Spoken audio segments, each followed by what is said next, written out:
Thank you very much, Dr. Chandra Muzaffar, for providing, and I would say, an introduction to the topic of our discussion on COVID-19 and the New World Order, but at the same time addressing certain shifts of the situation, which perhaps could be after the conditions of the COVID-19 tends to come up into like a new normal or new order at that time. Before proceeding for a discussion, which we will definitely engage more with Dr. Chandra Muzaffar, I would like to invite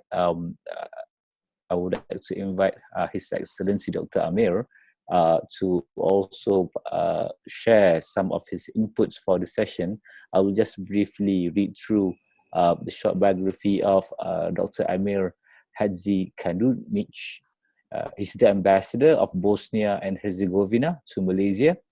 Dr. Amir holds a PhD in international relations from the International University of Sarajevo. He has an extensive experience in international relations and foreign policy, includes professional service as ambassador of Bosnia to the Islamic Republic of Iran and Malaysia, and lecturing as guest lecturing at the International University of Sarajevo and other universities in Southeast Europe, Malaysia, and Singapore. Dr. Amir has written for academic journals and media outlets, authored 2 books, and co-authored other publications. Throughout his professional career, he has also conducted consultancy work for the EU, the UNDP, OSCE, and USAID during the peace-building missions in Bosnia and Herzegovina. Dr. Amir, just to check if you're ready to share your inputs. Yeah, I'm ready. Thank you very much. Okay, please proceed with your points. Okay, again, thank you very much. Assalamu alaikum, and very good afternoon to everyone. I thank you for this invitation, and I'm really glad to be part of this webinar, especially with Dr. Chandra, with whom I have some common experience long time ago. So as you said, the US as the global superpower has ended up being the worst affected by the COVID-19. We can mention so many things actually. Its medical system lacked essential resources. Its immediate response to pandemic was rather inadequate. Its leadership, both domestic and global, was also criticized, and its economy was badly hit as well. The US reputation was hurt. Yet, on the other side, China seems to be recovering, and together with Russia, it has managed to deliver some aid and even expertise. And the perception that Asian countries have responded better, as Dr. Chandra Muzaffar suggested, is obvious. Even Russia sent some aid to the US during this crisis. So, but the question is that you raise, is there going to be a new world order in the post-COVID-19? Well, on this question, on the question of order in particular, my short answer would be no. Not in a short term at least, and not the international order that I will refer to, because we have different orders that we can talk about. It is because a new global order implies large tectonic changes of the international system, which usually happen for other reasons. And today, the constellations of power that we remember before coronavirus, actually, the international order that was gradually changing anyway, with the rise of China in particular, will continue to gradually change based on other more important factors. Before I address my core arguments, let me have few highlights, 3 highlights at least. First of all, I very much recognize that there are different perspectives within this question. There can be different orders. As Dr. Chandra Muzaffar said, there can be different dimensions of power. Hence, different views are also possible. And without any doubt, the pandemic will have far-reaching consequences in our social life, in our economic life, in our travel, in our healthcare. However, my arguments are not about these effects. My arguments are not about effects in globalization, in trade, in information technology, in healthcare. They are not based on any particular social point, not based on existing leadership of this or that country, not even based on any religious or moral ground.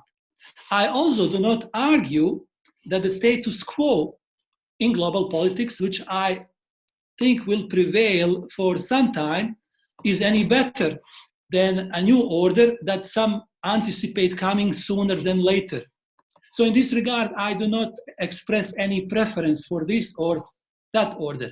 Okay, this is one highlight. My second highlight, the question of international order is an open question for some time already. And there is a long debate going on for 2.5 decades already. I mean, at least. Much before coronavirus appeared, even before SARS virus appeared in 2003, some scholars, they challenged conventional wisdom of the unipolar moment.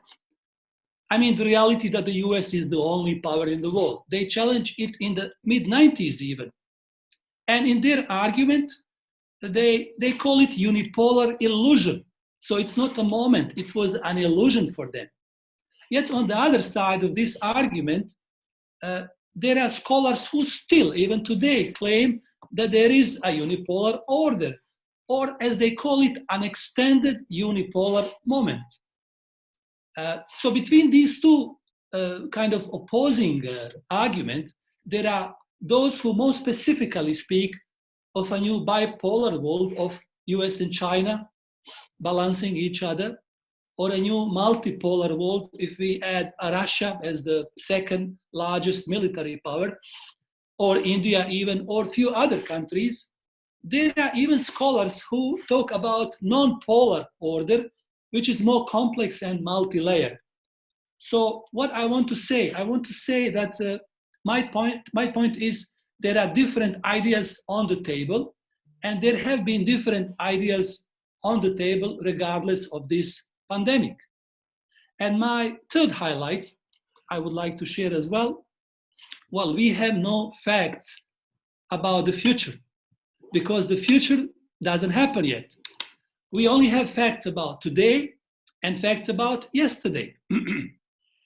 For this matter and for this question, I think it is important to clarify what is anybody's starting point based on some specific measure or based on some observation. So to put this question into logical framework, and then based on that framework or perspective, discuss if there is going to be any sudden change or not. In other words, to reach any meaningful conclusion on this question, we have to know what do we measure, what do we observe, and then what is our starting point. Without this measure, we can only guess it is going to happen or it is not going to happen. So therefore, my argument today is based on two perspectives from international relations. One is realist, which is hard power that can be measured. This is one. And second, this is neo-realist perspective about existing international structure that can be recognized, that can be observed as well. And finally, I will have some liberal notions that will also support my argument, which are less tangible, but at the same time can be recognized and even measured. Okay, now I start with my first perspective, which is a realist perspective. Okay, the beginning of 2020s, as we all know, is all about post-corona world order. As many impatient commentators, I would say, rush with their predictions, different predictions. But on this side of those who argue that the US will decline, some of them, they said that the US and Europe are forced by COVID-19 to surrender some of their hard and soft power. Some others argue that America, US must think small and that its grand strategy is finished, it is over. Some even went as far as bringing Suez analogy, putting the US today where the Great Britain was in 1956. So few others have predicted similar trajectory. However, I would say, had such commentators focused on material and other soft capabilities and discounted immediate consequences of COVID-19, their measure would have been more realistic. Okay, so despite ongoing debate on extended unipolar moment or unipolar illusion, as some other people are calling it, the US is still holding the most dominant position in the international system by all realist accounts. And this is my starting point, by the way. We are talking about the end of 2019. According to data from Global Firepower, the US annual defense spending is almost 3 times as large as defense spending of China and Russia combined. Second, the US also is the largest economy that can afford the most expensive military in the world. Its global GDP share stood at 25%, and it is larger than combined GDP share of China, which is 16%, and Russia, 2%.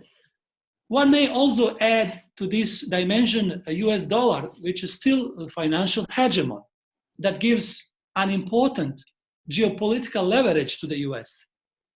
And third advantage of the US that some people also mention is a relatively high population growth rate, and especially that growth rate of working age population. Yet on the other side, working population of China and Russia is aging and is declining as well. And according to one research by Stanford, the US workforce is likely to grow by 5%, while China's workforce will shrink by 9%, mainly as a result of the one-child policy. So this makes it more challenging for China to keep much higher economic growth rate than the US for a long period of time. So this is how a good realist measures hard power. And this is also how a good realist determines power levels of individual states. And as I said, this is my starting point of existing order between these 3 great powers, these 3 greatest powers today in the world. So now the question is, can these factors change so rapidly in the immediate post-COVID time so that power levels of the US, of China, of Russia also modified quite quickly, sooner than later? Is it realistic to expect that the US drastically reduce its military spending, decline its economy, decrease its working population, while 2 other great powers will stay flat or will be growing faster in a longer run? Well, my view is that this is not realistic expectation in a short period of time or even medium period of time. In case of demography, it is not possible at all. So far, also, there is little evidence to suggest that the recession in 2020 will hit the US far more than others. Yes, we have some predictions of the IMF that slightly favors China over US, but in 2021, all countries are expected to grow again. From the other side, if we take as a reference point US stock exchange market, we find out that its value has fallen in first 4 months of 2020, much less than all Asian stock markets. And second point, the US, historically speaking, is also the battle-tested survivor of 12 recessions and a Great Depression over the last century. And if we just take, for example, the last financial crisis of 2008 as another economic and geopolitical earthquake, it is a good illustration because this earthquake brought recession, it gave rise to populism in Western democracies, it also strengthened autocratic movements in many countries.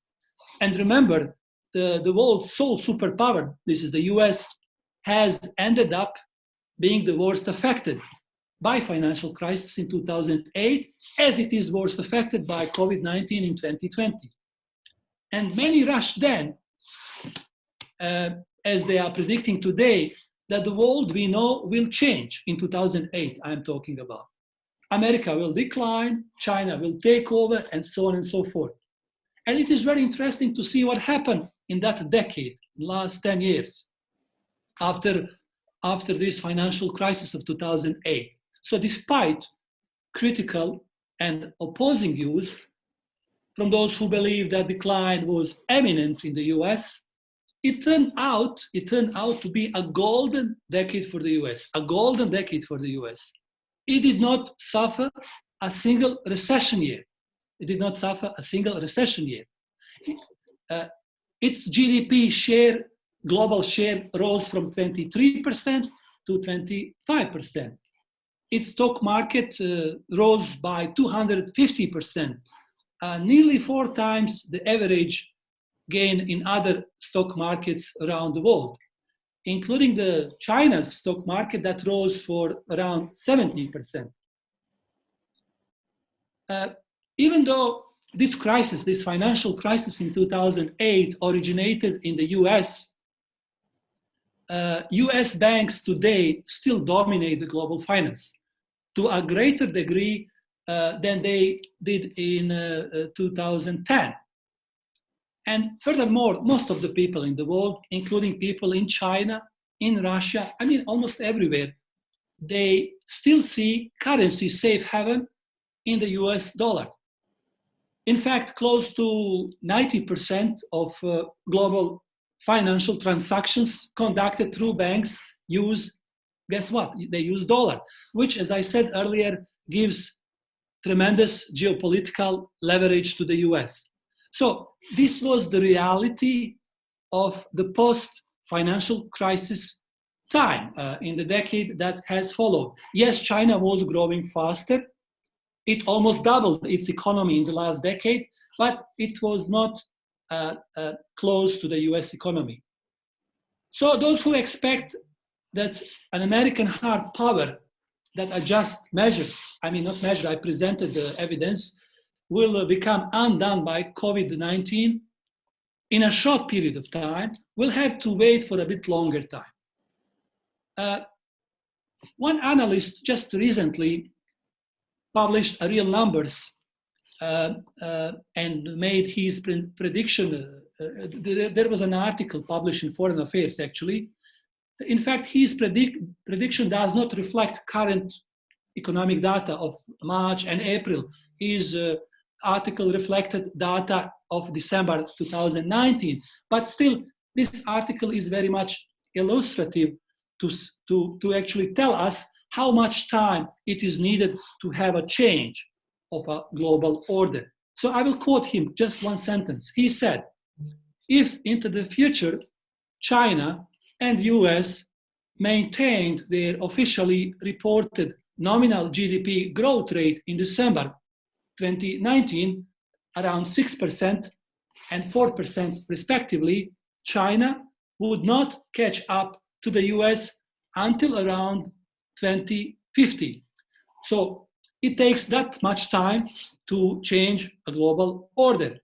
Okay, now I move to my second perspective, which is a realist perspective, which actually also looks into geography and structure of the international system, in addition to power projection capabilities that I have already discussed.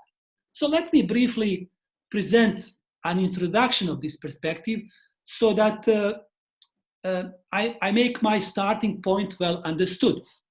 As I said, starting point is very important to make any assessment more rational and more objective, and also to understand what does it take to have a new global order.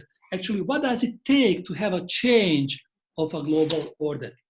Okay, so structural realists or neo-realists, they believe in a regional, not global hegemony.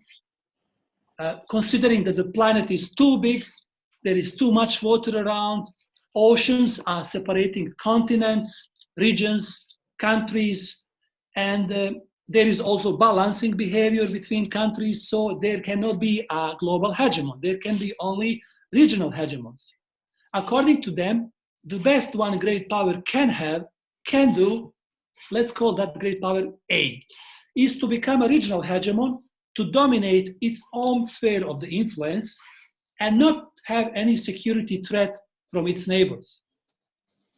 At the same time, this global power A will make sure that it has no peer competitors in other geopolitical areas among other great powers. And let us consider these two great powers, B and C. So somebody may ask, why is it important that there are no peer competitors for great power A?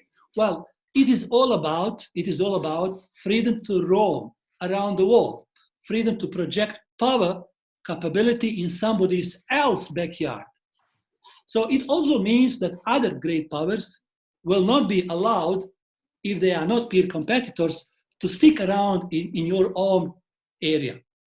Okay, so this is the perspective and my starting point. And according to this perspective, the US is actually the only regional hegemon in the Western Hemisphere, not global hegemon, but the only regional hegemon in the Western Hemisphere, protected by ocean on the east, by ocean on the west, and by weak neighbors on the north and on the south. At the same time, the US does not have any peer competitor in other strategic areas. For the US, actually, there are three core areas that they consider important and worth fighting and dying for. These are East Asia, number one, Europe, number two, and Persian Gulf, number three. So East Asia and Europe are, of course, most important because great powers are there. China is there, Japan is there, Russia is in both areas, Germany is there, UK is there. That's why these two areas are key areas. Persian Gulf region is also important, of course, because of the oil and because of global consumption of oil. So in the East Asia, there is no global hegemon according to this framework. China is not the only great power in Far East. In this particular subsystem, we can call it subsystem, there are other great and medium powers such as Russia, Japan, India, Vietnam, South Korea, and some of them are balancing China. And in Europe, also there is no regional hegemon. Russia is largely out. EU, from the other side, as potential hegemon, is pacified actually by American-led collective security order of NATO, which is a liberal notion, and I will refer it later. In the Gulf region, no country can contest to such position. So the US is free to roam in Europe, in Gulf, in Far East, because of existing position in the system. It is free to project its military capability, have defense arrangements, have naval and military presence in these three areas. So this is my starting point. This is actually geopolitical reality of today based on structural realists. Of course, there can be other realities, I understand, but this is only based on structural realists. So as I said, once we know where we are today, it is much easier to understand what does it take to change that existing order. So what does it take actually to change this particular order? It takes other great powers in other regional subsystems to become peer competitors to the US, at least one of them. In East Asia, for example, it takes China to take over, to become a regional hegemon in the Pacific region, in Far East.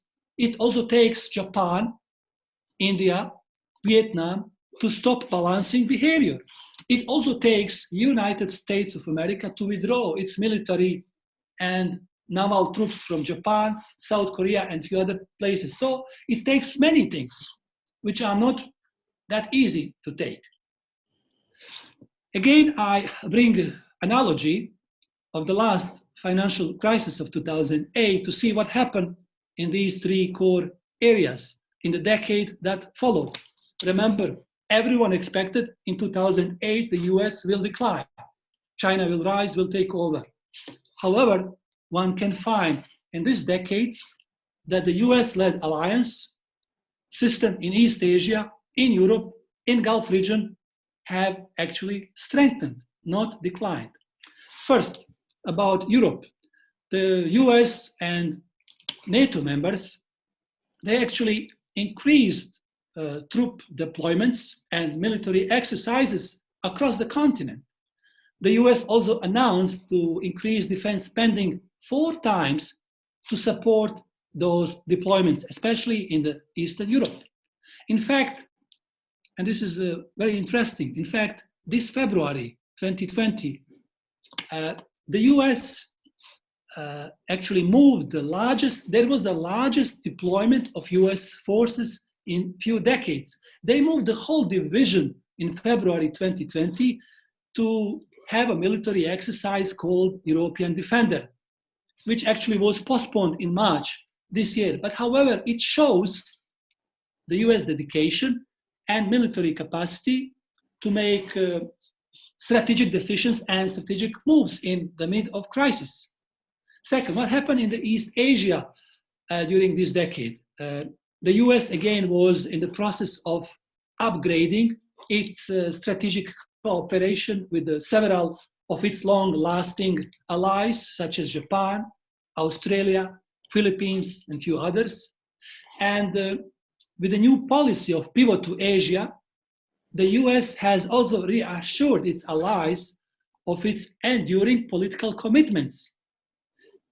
One also should not forget another strategic development that happened in the last decade, which is trilateral relationship of India, US, and Japan. To do what? To do balancing behavior and containing China. And third, the Persian Gulf region. What happened there after 2008? The US, again, did not decrease its presence in the Gulf region. Its naval presence and military bases in Bahrain, Emirates, Oman, Kuwait, Qatar, Iraq are still there. In fact, last year, in the middle of last year, the US officials said that their fighter aircraft and air defense missiles would return to Riyadh's Prince Sultan Air Base over tensions with Iran. And guess what happened? In the middle of this crisis, Corona crisis, they moved to Saudi Arabia. So in short, this pandemic, COVID-19, if not prolonged for several years, in that case, nobody knows what would happen. We are just talking what would happen in case this pandemic will end in a few months' time. So should not be playing such a major and substantial role that force American troops to suddenly decide to leave Europe, leave Pacific, or leave the Gulf area. In other words, existing structure that I presented as my starting point will remain for some time. US will still remain as a sole regional hegemon in the Western Hemisphere, and it will be free to roam around in somebody else's backyard. At the same time, other great powers such as China and Russia will not be able to become regional hegemons in their own hemispheres and will not be able to actually roam around in the US backyard. That order can change only if other factors such as power projection capabilities will rapidly change. So far, these parameters are changing gradually, and they will probably continue to gradually change, favoring China if China continues to rise the way it was rising the last decade, when it almost doubled its economy in the last 10 years. And finally, some liberal notions. One may also ask why American troops are still more welcome in Europe, are still more welcome in Japan or Australia. Because, logically speaking, more powerful country by realist measure does not necessarily mean it is more attractive, right? It's not attractive if you are more powerful.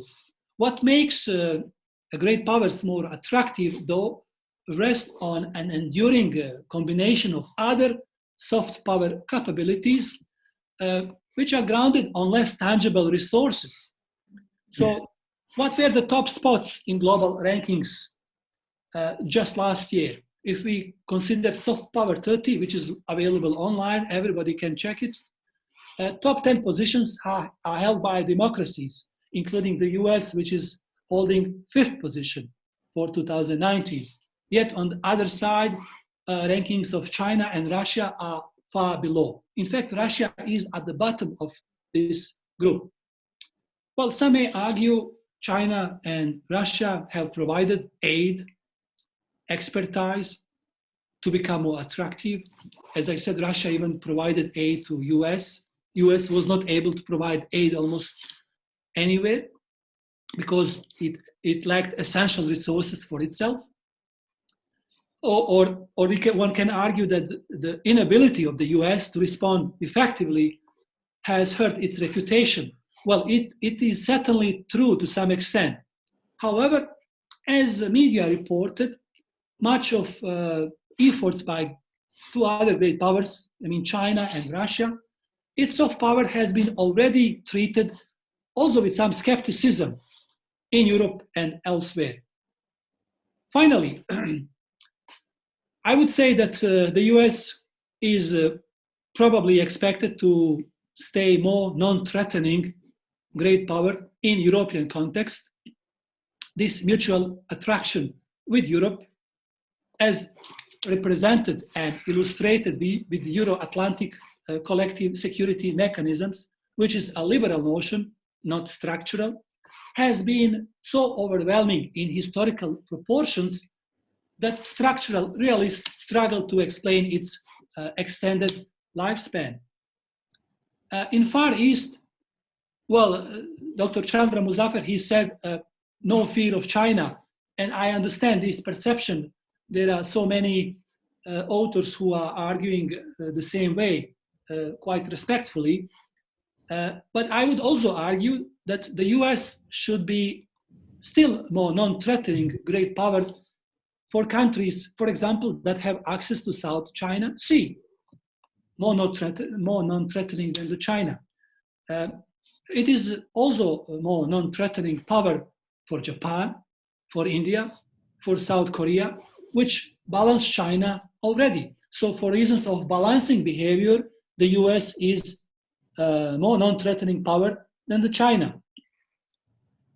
So in this regard, factors of geographic proximity, offensive capabilities, and offensive intentions, or at least perceptions of those intentions in the neighborhood, are far more important than the COVID-19 for considering any change to global order.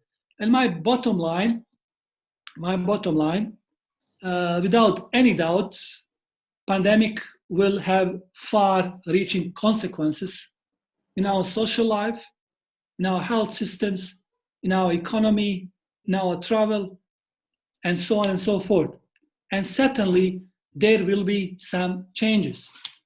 However, we should be more skeptical toward claims that the pandemic changes everything, especially the power levels of individual states in a short period of time. I highlight this short period of time. Changes are happening gradually, and they will continue to happen gradually. This is also my argument. In other words, we should be more cautious of assuming that big causes, such as COVID-19, have big effects on international politics that we know today. With this, I will end my part. Thank you for attention, and I will, of course, be available for all questions.